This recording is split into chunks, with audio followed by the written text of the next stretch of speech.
From MTN News, this is Montana This Morning.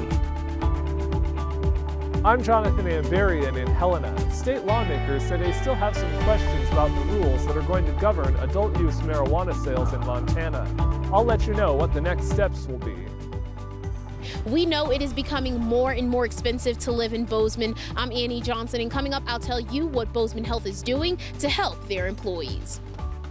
Happy Friday, Southwest Montana. Chet Lehman, Matt Elbow with you here, just a couple of weeks away from Christmas Eve. Oh yeah, Christmas Eve on a Friday this year. That's kind of fun. It is. I think this year we're at least setting the stage for maybe some more snow leading up to Christmas. You and I have worked together for a long time. Do you realize I have some Christmas presents already purchased? I know. I've been putting that together. How weird is that? I know. It's kind of strange. 2021, all weird things. Turned over a new leaf some point along the way. Something's happened.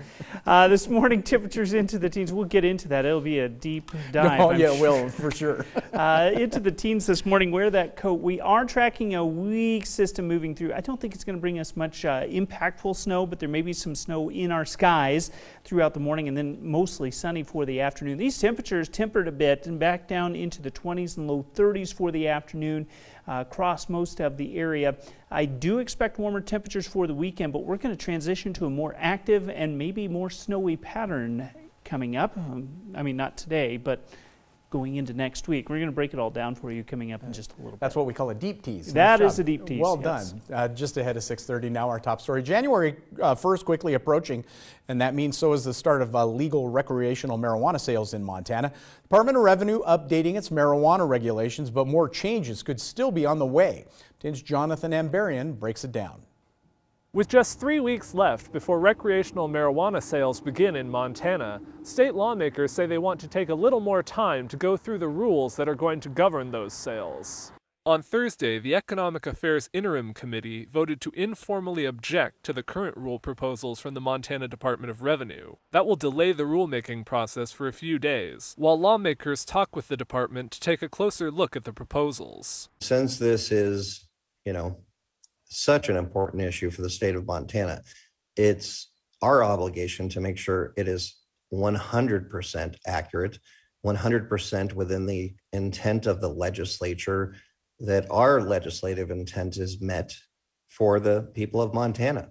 Senator Jason Ellsworth, a Republican from Hamilton, says it's not a fight and the department has done a lot of good work on the rules, but he still has some concerns about issues like outdoor growing and labeling requirements. Democratic Senator Shane Morajo of Missoula had questions on the rules for licenses that will be offered to tribes, as well as the fees charged to providers. I think we're very close, but I think we just need some minor refinement to get this right here, right down the gate. The department already presented some proposed amendments to the rules during Thursday's meeting. They removed a provision that would prohibit marijuana dispensaries from selling CBD oil and other products derived from hemp, and they eliminated a section that advocates worried would keep a person with a criminal conviction of any kind from working for marijuana businesses. We enjoyed seeing a reversal of those extremely restrictive regulations that were obviously strayed far from the intent of the legislation. The goal is to have regulations finalized before Christmas so they can be in place for January 1st. Though many people at Thursday's meeting acknowledge there will be more to deal with even after sales begin. I'd say, we've got sales starting in 3 weeks and to expect the unexpected.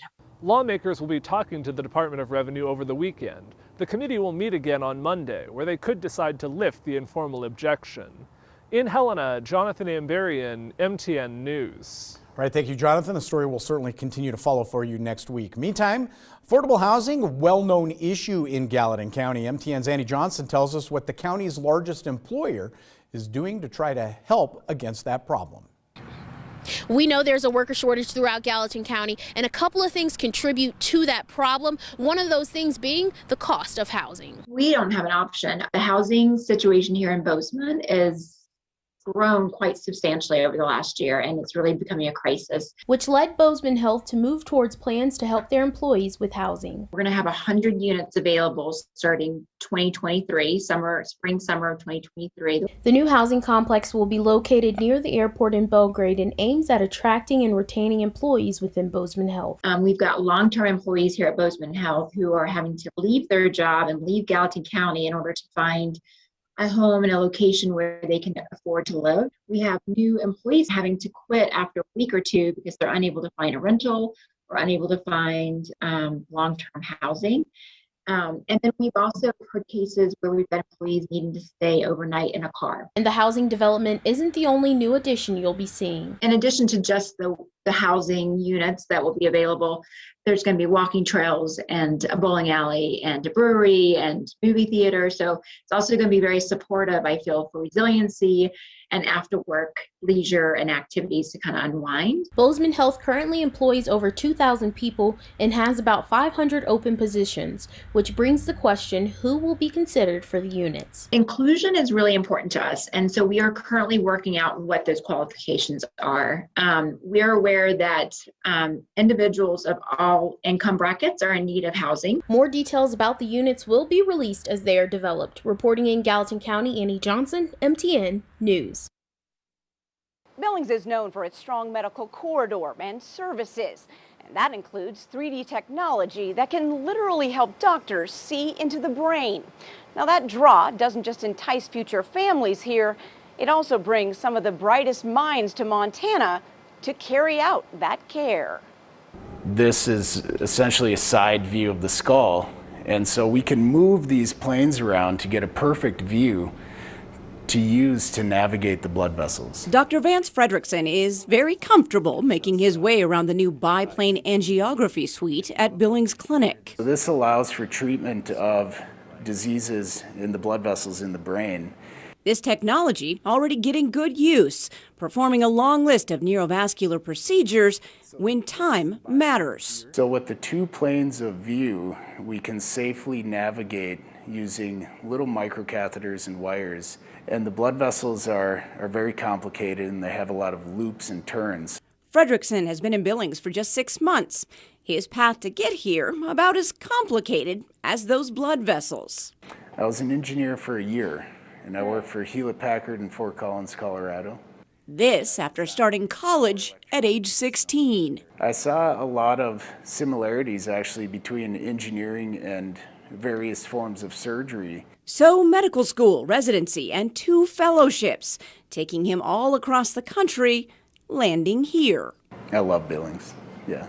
I actually really like the cold and the snow. But the snow and the 3D technology aren't the only draws to Billings. We have many fellowship-trained physicians. It's also the strength behind the cerebrovascular team at Billings Clinic. There are patients from all over the region that were getting sent out of state that never landed here. And so I think we have the potential to help several hundreds of patients a year with this technology, and they can stay close to home. And close to the snow. In Billings, Janelle Slade, MTN News. 6:36 now. Gifts that seem like a steal could actually be counterfeit. Customs and Border Protection sees it every day. Knockoffs that closely resemble the real thing, but instead consumers are receiving products that are poor quality or even are unsafe. Mallory Sophiste shows us how officers spot the fakes as we count down the 12 scams of Christmas. By air and sea, anything shipped to consumers must first pass through Customs and Border Protection. Officers review manifests and invoices. If anything is off, that shipment is sent to a centralized exam station, like this one in the Port of Baltimore. Here we have a bunch of different commodities that come from all over across the world. Boxes that stretch the entire length of this building, carrying toys, car parts, and counterfeit goods. Officers seizing more than 26,000 shipments of counterfeit goods last year, valued at over $1.3 billion. Even though this packaging looks amazing, we don't know the ingredients that are inside, and if they're being produced somewhere where the supply chain isn't as secure and the ingredients going into the product are subpar unknown, it poses a health and safety issue to the average consumer putting it on their lip. Manufacturers provide product guides and contacts, helping officers identify the knockoffs. There's supposed to be 3 points of contact, the D, the I, and the D. So yes, they hit that. So you're like, all right, this is probably legit on first look. But then if you go deeper into the product guide, you notice on the interior part of this shirt, this is where the red flag lies. There's no writing on this label. But Customs and Border Protection Officer Shane Smith said counterfeiters are crafty. They learn these tells, then try to get around them. Counterfeiters have become so sophisticated, they're able to replicate the exact same packaging, even surpass certain security features, like these AirPods. You can feel they're raised. One giveaway, though, the serial number. They were the same on each package. Officers here also telling me that when they listened to them, they could tell the quality just wasn't there. And if the counterfeits are this good, you may be wondering, what's the harm in saving a few bucks? These items can retail for up to $2,000 to $4,000 MSRP value, and people will sell them for maybe $700 or even $200. But again, you have to think about the livelihoods of the American people, the employees of these companies, and we have to protect our economy and have consumer confidence on what we're buying. Smith added that sending money to counterfeiters could be funding illegal activities, and cutting corners with safety regulations can cause harm to your health, home, or kids. If it's a choking hazard for a kid, that's an issue, and it could be seized or destroyed and not allowed for import. CBP has teamed up with the Consumer Product Safety Commission to identify hazardous toys and test for different metals and chemicals.